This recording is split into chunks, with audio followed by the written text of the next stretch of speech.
Hi, everyone. Welcome back to the podcast, Sami Speaks. I'm your co-host, Jeff. And of course, our host is my dear friend, Sami Steigmann. Sami, let's talk a little bit. Last week, you and I got into some really interesting things about what you're doing today. I want to hear first and foremost for our listeners. I thought today we could talk a little bit about the event that you were at and what is. We were literally talking at the beginning of the event. So, what were your big takeaways, or what sort of networking were you able to do in regards to the coalition to end Jew hate? Are you talking about UFI? Yes. Okay. If any of your audience does not know, UFI stands for Christians United for Israel. They have a membership of 11 million people, and they are very pro-Israel. So one of the reasons is that was one of my wishes, okay, to be with them. On my website, you will see that they had a Holocaust survivor that was part, that they used them as a speaker. And, Okay. okay, his name was Irving Roth, and I was on a webinar, and on a panel with him. We were supposed to have a sequel, but in the meantime, he passed away. So for me, that particular event was for me an introduction to UPA, and hopefully that they can use me worldwide. Okay, so I made some very good connections, not too many, but a few of them, and I'm going to wait to see what's happening. But Okay. that is the time. So it was a friend of mine has arranged for me to be there because it's quite expensive and I cannot afford it, living under the poverty line. But I've been able to meet all the major players.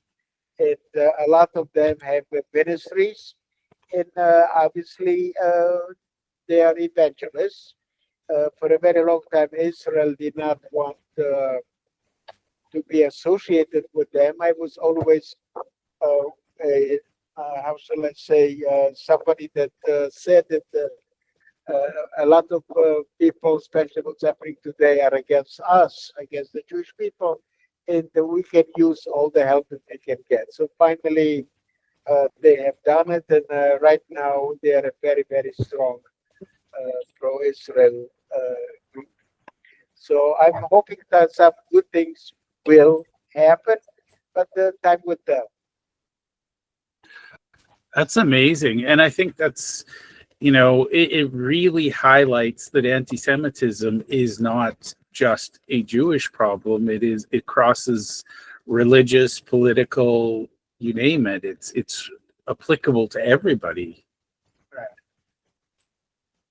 Well, you can see what's Okay. happening here in New York. I don't know. I'm sure that you know about it. So all of a sudden, we have somebody, okay, that is, preaching, socialism, communism, okay, which is totally unreal.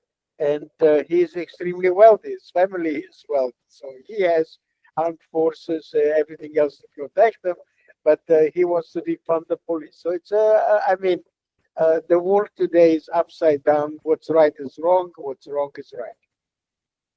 Yeah. And I think that's, we need to be vigilant. And this is just one of my observations. Social media today has some very strong biases that if they're not kept in check, we're going to see more discord and more anger and resentment towards other humans. And I think now more than ever, we do need, we've always needed humanity to love one another and to be kind to one another. But now the algorithms are amplifying what we do. So we need to really be more on the side of the good rather than sharing the evil and the hatred. Well, the media has always been complicit in the bad things that happen. And there is a saying which I use occasionally, and I say silence is death. And if we are not going to, if we're going to be silent, if we're going to accept what the media does, that can lead to a lot of other tragedies. Absolutely. Well, now my thoughts for today, and if you want to go to a different chapter in your life, we can. But one of the things I want to talk about today, if possible, is your childhood and the circumstances of it, but more what led up to World War II, because I think if anybody's studied history, we seem to be repeating some of those mistakes. Is that fair? Fair. Well, one of the things that I do is people look at what's happening today. They do not take into account the history. And that is it's happening right now in Israel, what's happening in Ukraine, what's happening all over the world. Okay, and it's not sufficient just to look what's happening today. We have to understand how we got here. And for me, the Holocaust is the best example, unless somebody can prove me wrong. It's the best example of what hate can do not only to a person, but to a group of people, to a nation, and to the world. The whole world was involved in annihilating just one group of people, the Jews. And something that I use quite often, it starts with the Jews, but it does not end there. Yeah. So, what I do, and unfortunately, I believe I'm the only survivor that does that, is I go through the stages. How did the Holocaust happen? It did not happen in a vacuum. And let me start with the end of World War I, when Germany lost the war. On the Treaty of Versailles, there were three punishments that were so severe against the German people that they lost their national pride. Number one, they had to return all the occupied land. Number two, they could not have a military. I have seen pictures that in the military parade, they had shovels instead of guns. And number three, they had to pay reparations to all the countries they fought against. And that caused inflation. People understand inflation on a personal level, but they do not understand it on a national level. The United States, I don't know about Canada, is in debt of $37 trillion. Nobody knows what that $1 trillion is. Yeah. Okay. And our kids, grandkids, great grandkids will have to pay for it. Yeah. Okay. So to understand what happened in Germany is that in 1917, $1 was worth 4 German marks. In 1923, at the height of the inflation, $1 was worth 1 trillion. You could have a wheelbarrow full of paper money, and you could not buy even a newspaper. Nobody wanted it. So that's why I'm saying we have to learn from the past, but not to make comparisons. By understanding, okay, that $1 was worth 1 trillion, you can understand the conditions that were so dire that allowed a person like Hitler to come to power. Yeah. One thing, I was in Germany 3 times. And when I mentioned that, I was pleasantly surprised. The 7th graders knew the answer, which means they teach them in every school, in every class. This is not happening in the United States. I do not know if it's happening in other countries. Okay, so for instance, in the United States, there are 24 states that mandate Holocaust curriculum, but it is not enforced. So everybody teaches what they want, and it depends on the principal. In all my experiences, I started to speak in 2008. I have met only 3 teachers that teaches for a full year. And even in the semester, it's once a week, and some of them only a few days. And, you know, you really cannot understand what really happened. So anyway, one of the biggest problems that's happening today is that if people do not react in time and appropriately, things will escalate.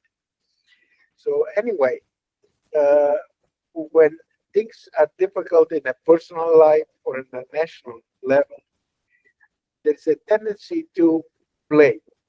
So Hitler came to, before he came to power, he said, German people, I know why you're suffering. Okay, the German army did not lose the war. We were betrayed. It stabbed in the back by the communists.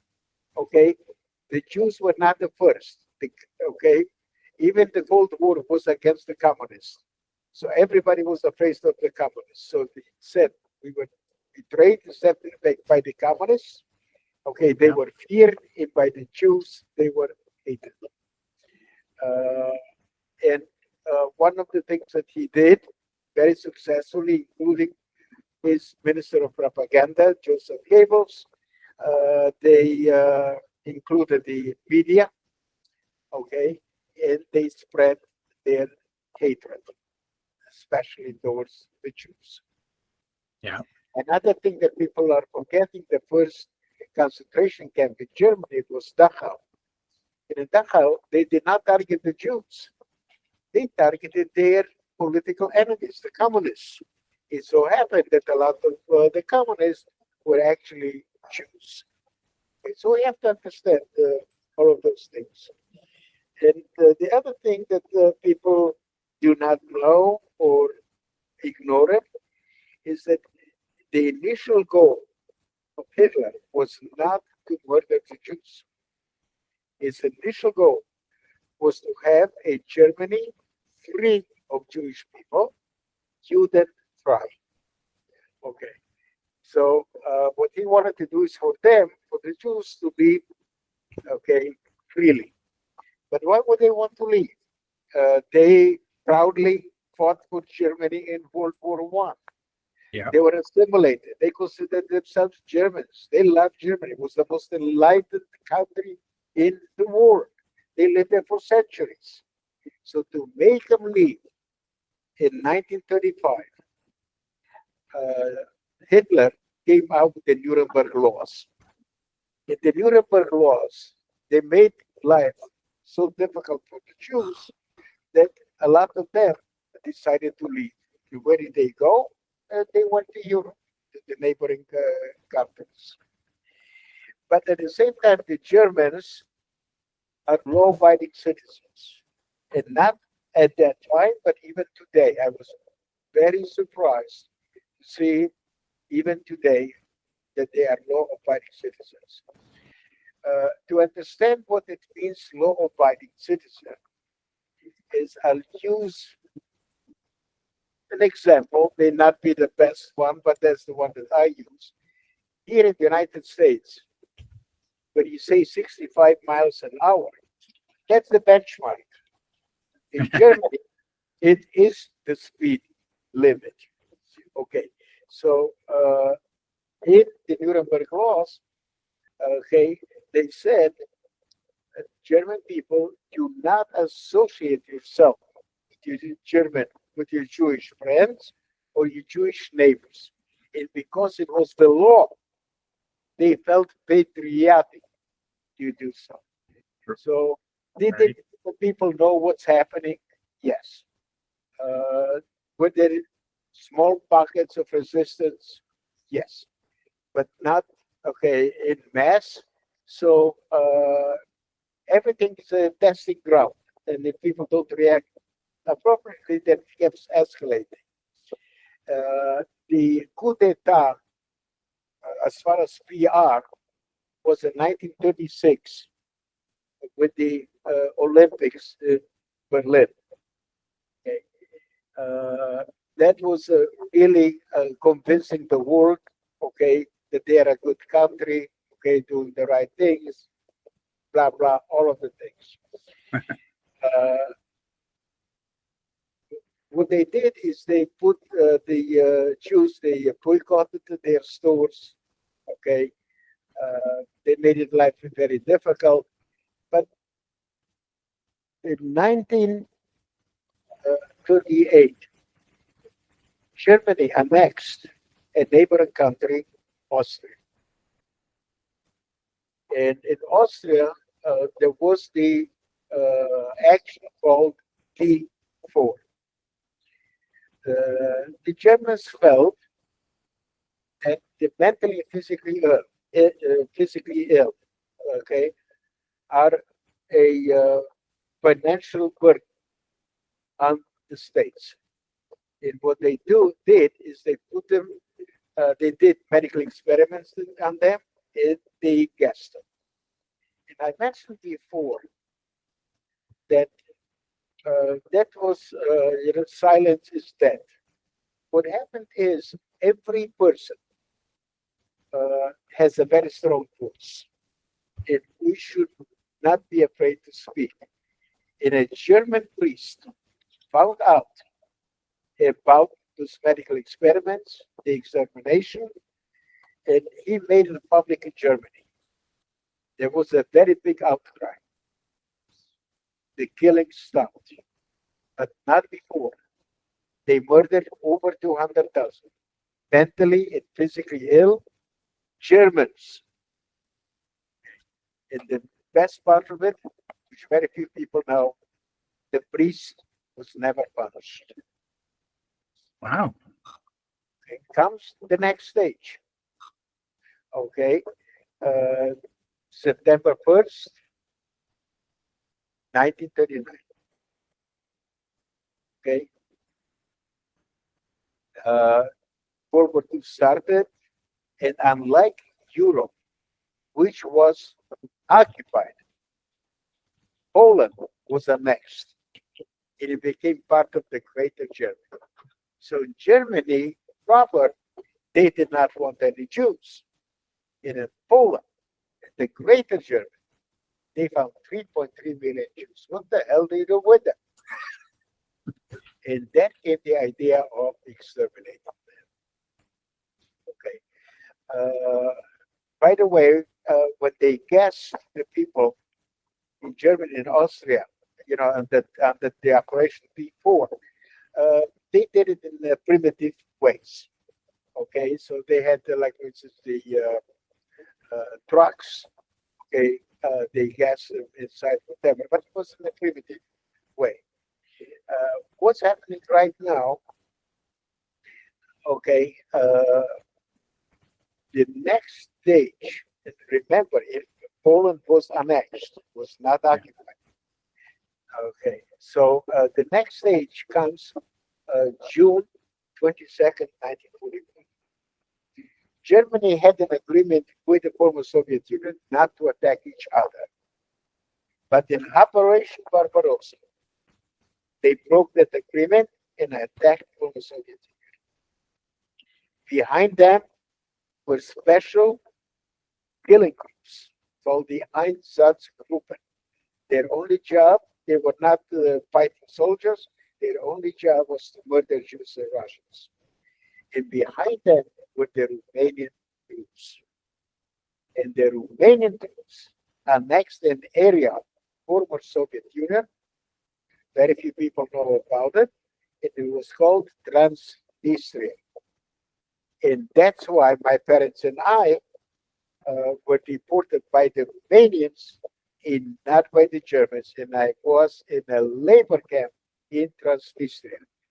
Obviously, being in the former Soviet Union, it was one of the first camps liberated by the Red Army. Okay, and it became again part of the former Soviet Union. Now comes, okay, the next stage. And by the way, in the Operation Barbarossa, especially, they came from the West. So in Ukraine, they murdered 1.5 million Jews. They did not have yet, the gas chambers. So that particular murdering 1.5 million Jews is known as murder by bullets. And one of the best example is Babi Yar, a forest where in 2 days, they murdered over 33,000 Jews. Okay. Wow. So the next stage is the final stage, January 20, 1940.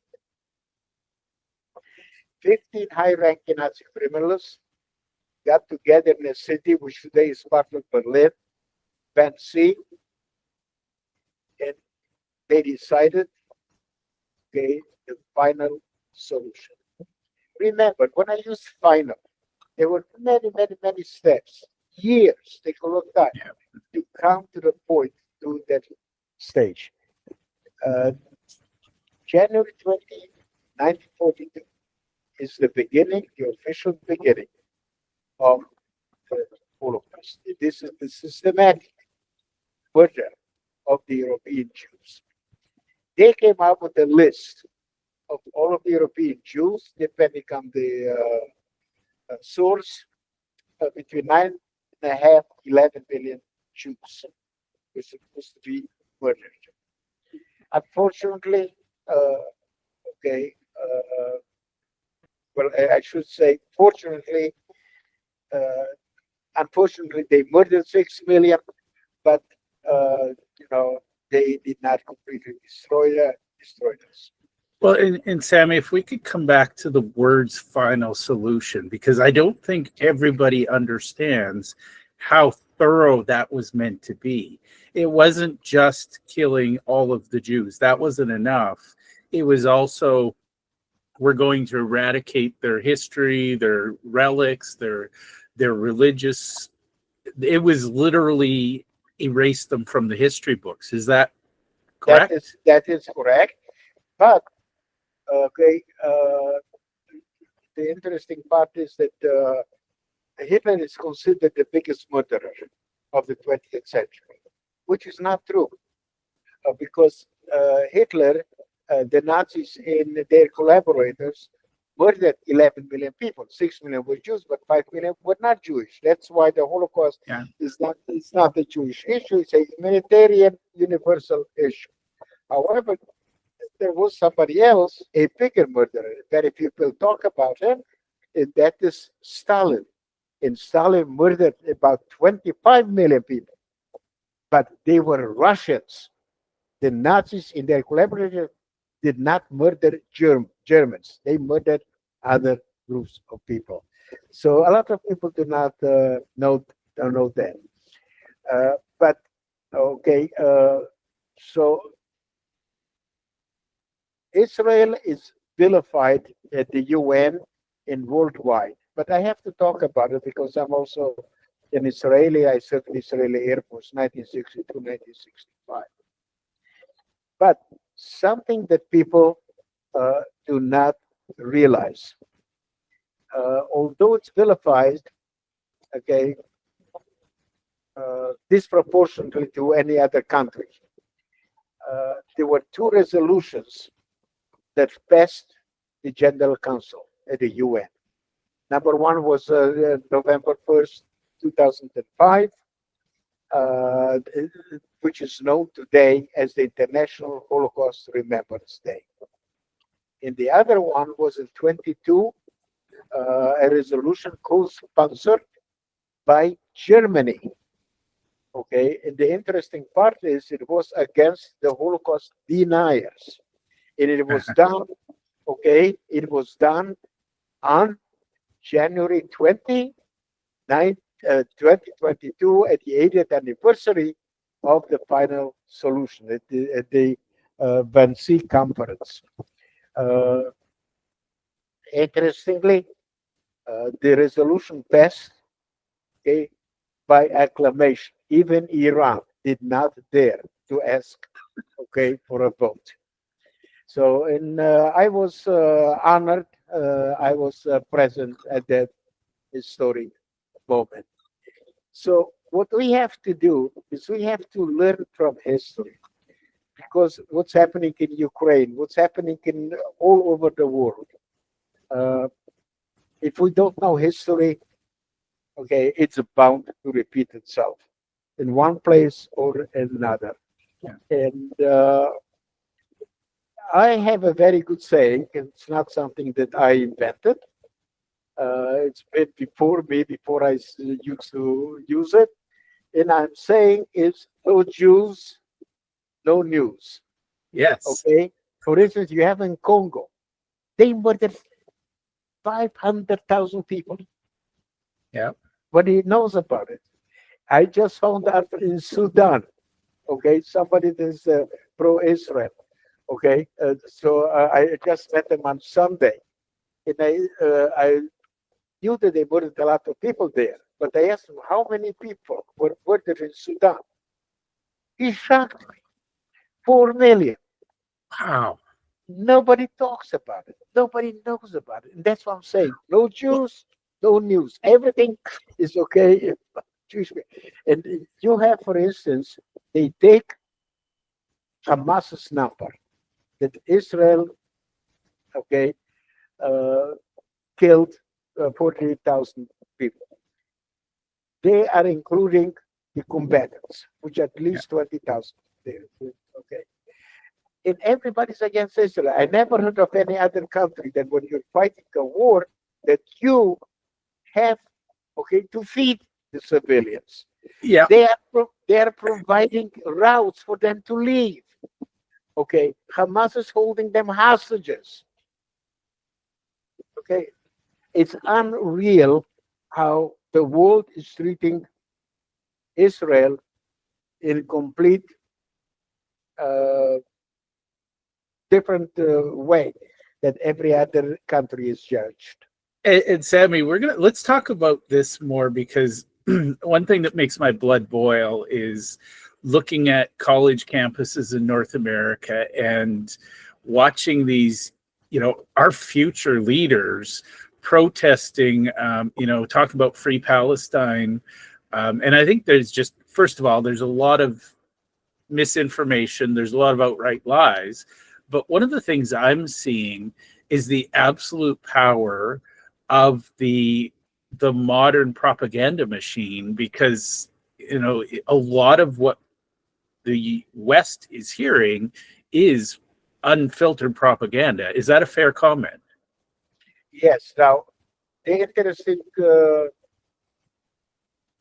comment that I want to make is, for instance,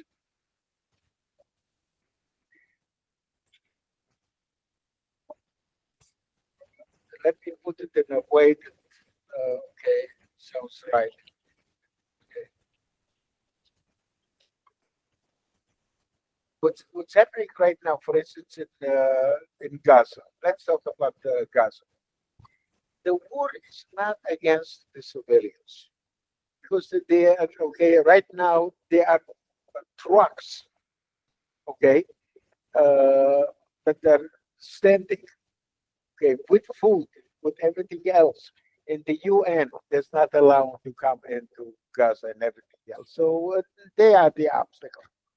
But as a Holocaust survivor, I never thought that I would see what's happening today, not only in the United States, but worldwide. And when you say, I am Hamas, I'm talking about the college students, not the demonstrators. When they say Yeah. global intifada, that is not freedom of speech. That is incitement. They're using it. And the government does not, okay, do, because there are no consequences. Things keep Yeah. escalating. And what I want to say, as a Holocaust survivor, I never thought that I will see the day, okay, when what's happening right now in some of the most prestigious campuses in this country, United States, some of the brightest young people that we have, future leader of this country and the world, when they will graduate, they will become educated idiots. For Iran, Mhm. they are useful idiots. Okay. Yeah. And this is part of the problem that they are using the freedom of speech, okay, to teach hate, okay, and also to promote hate. In campuses, you have teachers, okay, that teach them also the wrong things. There's a lot of indoctrination. There is no real education. And the only way that we can combat what's happening right now in the world, all the hatred and everything else, is only through education. We must start at a very, very young age. When I start with fourth graders, and at the same time, uh, by the time the way they're having here teaching about the Holocaust, like in the high school, uh, by the time they are starting to teach them the inefficient way, okay, uh, they are already indoctrinated. It's very difficult. And you have a very good example. Okay, it's very difficult to go. Okay, once you're indoctrinated, to come to the right way. And that's why I'm saying, the only way that we can combat, okay, the hate is only through education. And And I unfortunately, think that's, go ahead. I was going to say, I think that's something that's overlooked, and honestly, you can watch the news and go after all of the media that's complicit, but it really starts, in school, in the elementary schools. And, I'm studying into the field of cybersecurity, and a lot of the bad actors out there are specifically targeting kids because, adults can be too cynical. They've got their own biases, but kids are, innocent, and unfortunately, there's bad actors out there who want to prey upon that. They're very impressionable. That is Yeah. correct. And also, a lot of them feel disengaged and they don't feel that they belong. Okay, so they're looking for things to feel that they are part of something big, something worthwhile to fight for. But the way I say it is that there is a virus that can never be eradicated. Yeah. And that is bullying, bigotry, Jew hatred, hate, Yeah. racism, and ideology. It always was there, will always be there. It will just take different forms depending on the technology, the times that will come. So the only way it is, this virus can be combated only through education. Yeah. And honestly, Sami, I have my feeling if Goebbels lived today, he would own a social media platform. Like literally, it's his dream platform for propaganda. And there's not enough checks and balances right now. Right.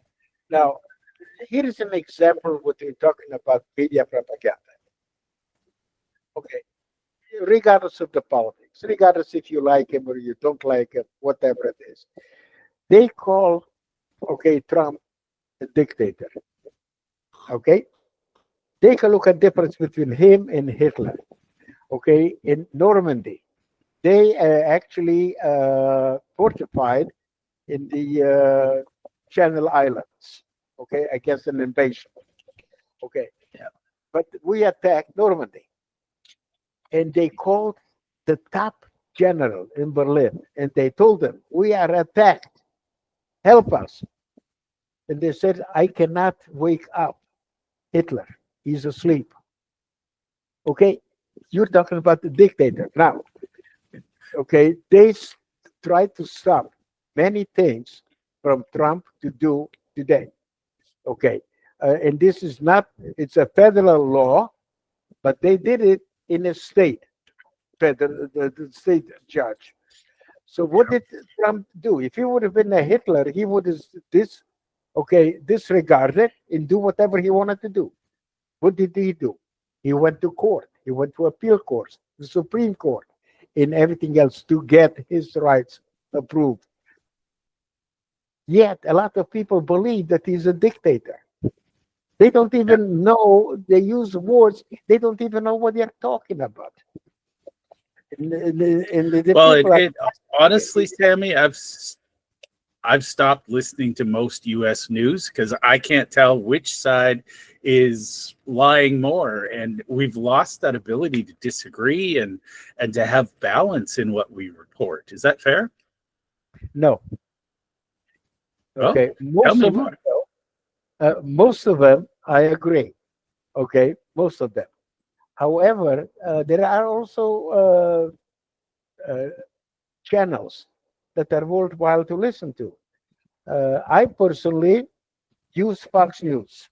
Okay, they also have people from the other side, but it's probably one of the best. Okay, more fair. The newspaper New York Post is a very good, also a fair one.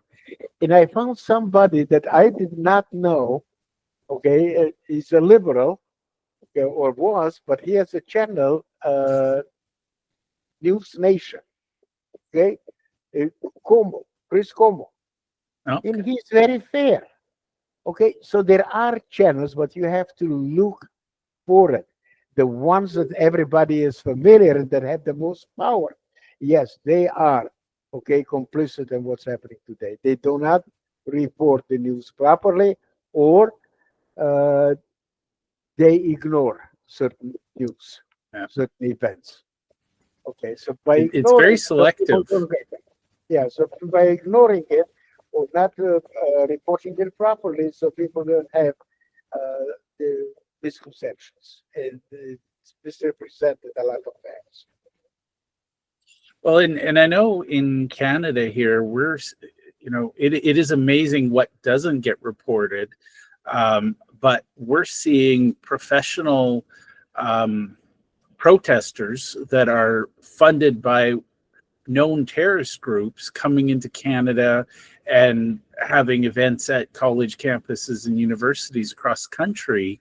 And after the fact, we find out that it was sponsored by known terror groups, but there doesn't seem to be any consequences. That is the problem. Okay, and that it will keep escalating. Take a look what's happening at Columbia University. They started, very small. There were no consequences. They escalated, and then they broke into. Okay, and nothing happened. Why wouldn't they do it if nothing happens? If there are no repercussions. The other thing that I don't understand, and this is probably true in Canada also. For instance, if you're coming to the United States, you are received with open arms, and you call dead to Israel, dead to America. You don't have the right to be here. Yep. Okay, send them back. They don't. Yeah. And that's the part. So they're not afraid. Yeah. And that's the part. They not only don't get sent back, they bring more friends over. And honestly, I think there's more to be seen in the campuses. We're letting our youth be poisoned and corrupted against, basically humanity. Like we're missing the point that if you're here and you're stirring hate, you don't belong here. Look, I am going to schools, universities. It's my mission in life. I wish I would be busier than I am, but it is what it is. But I can tell you the way I speak, the way I talk, the way I present certain things, certain facts, I have made a great impact in a lot of people. And I do know that when my time comes and I will not be here, that in a very, very small way, I did the best I could to make this a better world, a more passionate one, a more loving one. That's my mission in life. And I can say on a very personal note that you've done that very well with me, and obviously with our dear friend Esther. And honestly, Sammy, I think that's your legacy will continue in us. And as long as people remember you and the work that you did, that legacy just keeps growing. And I think if we can do what we can do, and I seriously spend time trying to think how else can I support the cause. And my cause is I'm a dad first, and I don't want to give my kids a world full of hate and say, sorry, I couldn't fix it. I'm much like you. I'm in the how do we keep the positive going? How do we make the world a brighter place? And honestly, as long as there's people like you and I pushing, I think the world is better for it. Time will tell how much impact we have, but I know for a fact, if you've touched one kid today, he might make, or she might make, better choices later in life because they heard you speak. Now, the interesting part is a teacher, came to me and said, Sammy, I want you to speak at my school. And a lot of people know me, but I don't know anybody. My memory is not what it used to be. And I asked them, how do you know me? He said, well, you spoke in Ohio. And I said, what are you talking about? That was about 8-10 years ago. You still remember me? And he said, yes. And he became a teacher. So I do know that I have impacted a lot of people. But I have, for instance, young people, a German student, concerned about the rise of Jew hatred in Germany. Yeah. Wanted to talk to a Holocaust survivor. So happened it was me. And she decided to bring me, to Germany. And I told her, you have to provide for transportation and lodging because I cannot afford it. So she said, well, why don't you go to GoFundMe? And I said, I'm not going to do that. So a 17-year-old on her own, raised 963 euros, arranged for me to have a place to stay, to be to several cities, and at the same time to speak in, I reached, I think, about at least 5,000 people in a very short time. A 17-year-old, so you can see that the young people, the impact that they can have and what they can do. It was absolutely amazing. I am also doing something that nobody else does. Let's assume if I'm going to a school, university, organization, whoever invites me, becomes the moderator. Yeah. Because I want everybody to see them as leaders. Because you have a lot of adults that are afraid to speak in front of a crowd. And I even had a fifth grader moderate, a seventh grader moderate in front of 400 students. You should have seen the pride, in their eyes, and how confident that they were in everything else. And that's exactly what I do. Nobody else does it, but I love it. I love kids, and they are my hope. They are my future. Well, and I think it's fair to say that if we ignore the kids, we don't have much hope for the future. So I think that's, I really, I didn't recognize how important kids were, obviously, until I had kids of my own. But now I see the obligation, and you'll probably appreciate this, in First Nations in Canada, we have an Indigenous saying that we don't inherit the earth from our ancestors, we borrow it from our children. And I look at my kids and, my eldest, he says, Dad, why did we stop listening to the Indigenous wisdom of, Mother Earth and treating the planet nicely? Why did we stop treating each other with honor and respect? And I do see that the youth of today are asking questions that probably generations before them haven't asked since World War II. Now, I also found out, okay, I'm an optimist, and I can tell you, okay, that just as it took time, okay, to come where we are today, it will take time. Yeah. But I am convinced, okay, unshakable belief that the pendulum will swing back to normal. It will take time. Will not happen suddenly. Just as coming to today's situation, okay, it did not happen suddenly. Uh, but things will change. Will be for the better. There is no question in my mind. I love it, and I'm a fellow optimist. And Sami, my favorite optimist is Simon Sinek, and I love his quote. He says that all the hate, everything, everybody wants you to believe humanity's doomed, but he said humanity trends towards the positive. And he said we just need time to catch up, but we will get there. And I think that's the thing. The world didn't fall apart overnight. It's not going to heal overnight either. Right. Now, you also have a very interesting story of transformation from where you were and where you are today. Yep. That also must be told, and hopefully in one of our segments, you will tell your story. And what's interesting, how difficult was it for you, okay, to transform from one side to the other side? And that is also very inspirational. It also gives hope that the world will change and will be a better one.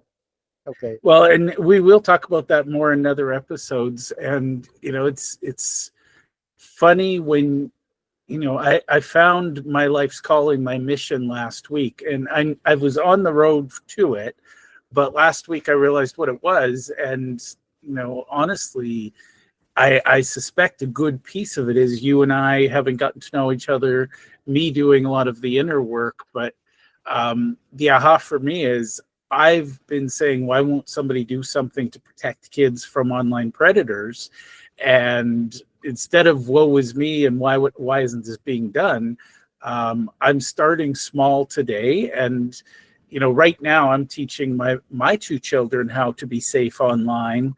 And I have to say I was nervous about it because I didn't know, how much do you tell them versus, what do you not tell them?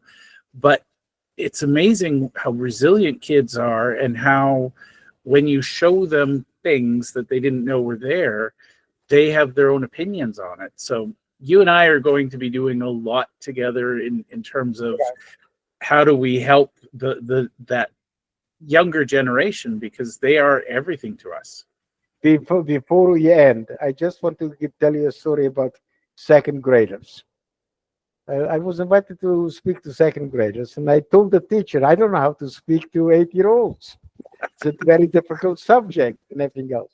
So I said, I let them, ask me questions, very simple ones, and I'll go with the flow.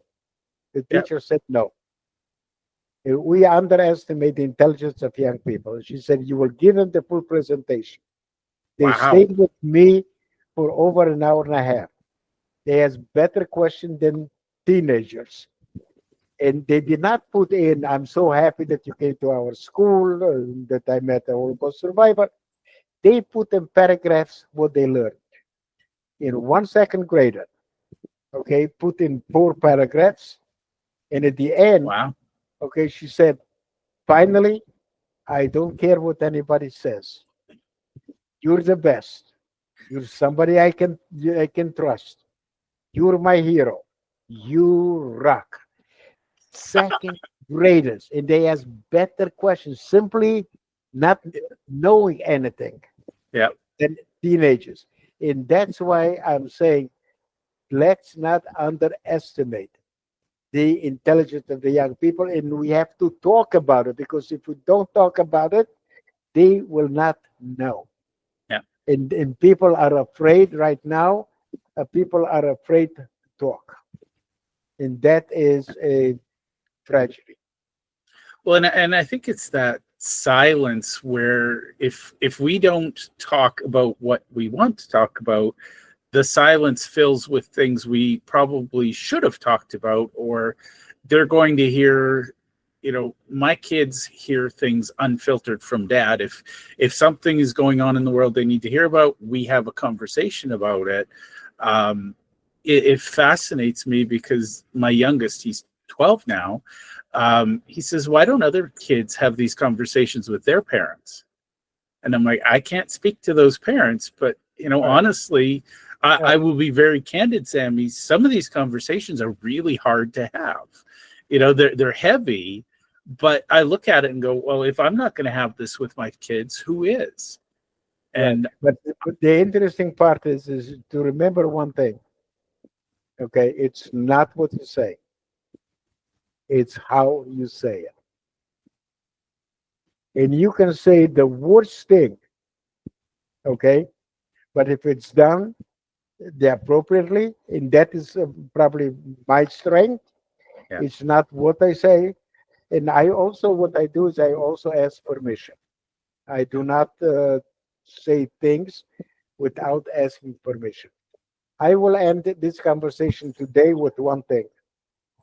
What is the difference between being used and being useful? We are all using somebody, all of us. Yeah. What's the difference between being used and being useful? That's a great question. Let me ponder that. I feel like kids would have a better answer than I do, but honestly, I think being useful, you're adding value to the world. Being used, you're being No, consumed. You're not adding. no, no. Oh, okay. Okay, I bet kids get it right. okay. To be useful is you do it with consent. Oh, okay. That's that's a great distinction. That's my point of view. And I'm saying, we are all using somebody. You're using me for your purposes. I'm using you. We all use each other. Okay. Okay. But if you do it, okay, with somebody's consent, that's being useful. Yeah, I love it. And it's funny because I always ask my kids for their consent to have a tough conversation. And we've built trust, so the answer is always whatever you need, Dad. And they just Right. roll with it. But I've always felt it important to say, do you want the sugar coated or do you want the reality version of this? No, the reality. But it's the way you said it, and it depends on the age and everything else. Okay. Very good. Well, Sammy, I appreciate you being with me this time, and we will keep these conversations going. And I have lots more questions, and I just want to thank you for taking the time to be with me today. It is my honor, and I hope your audience, enjoys our conversation, because it's not it is a conversation. We both say, Yeah. okay, how we feel and everything else. So it's very Yeah. interesting. Well, thank you, And Sammy. I love it. Thank you. Thank you for what you do.